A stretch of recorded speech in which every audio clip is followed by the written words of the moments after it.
Brad Miner joins us via Skype to talk about the book he co-authored called Sons of St. Patrick. I'm holding it right here. Brad, how you doing?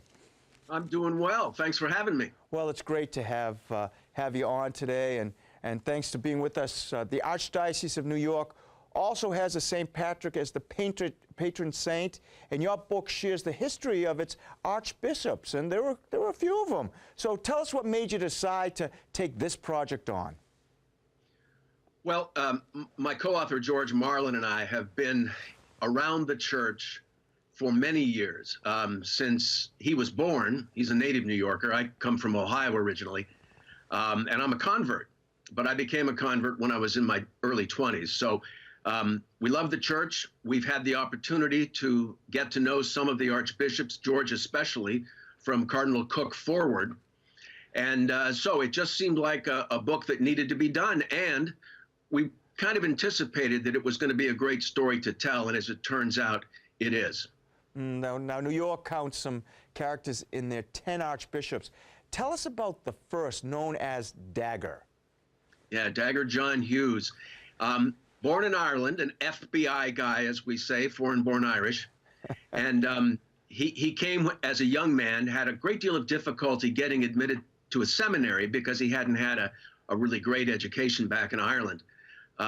But he fought his way through. He got into the seminary. He fought his way through the seminary. He became a priest, serving first in Philadelphia, and he fought battles there. And then he was tapped to become the coadjutor bishop to Jean Dubois, the only Frenchman ever in the non-Irishman ever to have served as the ordinary in New York, also a remarkable man.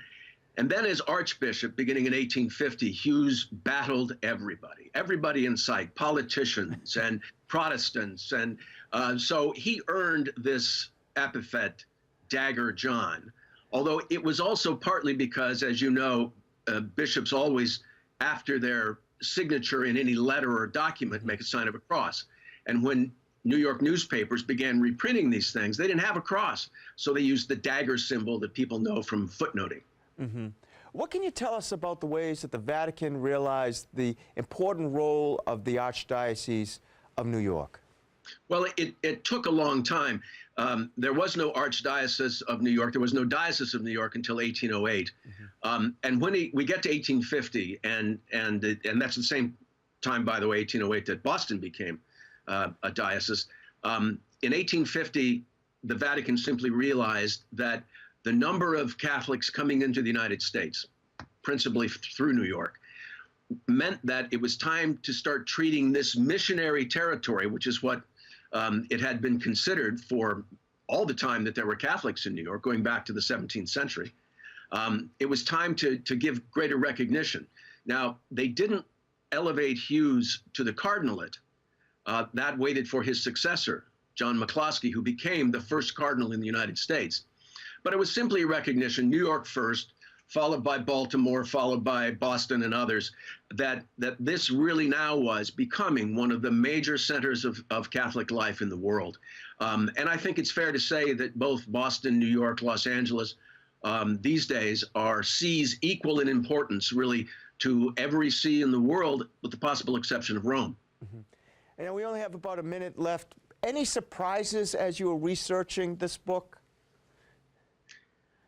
I think it's the transition that happened, speaking of Boston, when Francis Spellman became Archbishop of New York. Because prior to Spellman, every other man who'd had the job had apprenticed for the job, in a way. He'd either been a coadjutor bishop or he'd served in New York, knew New York well.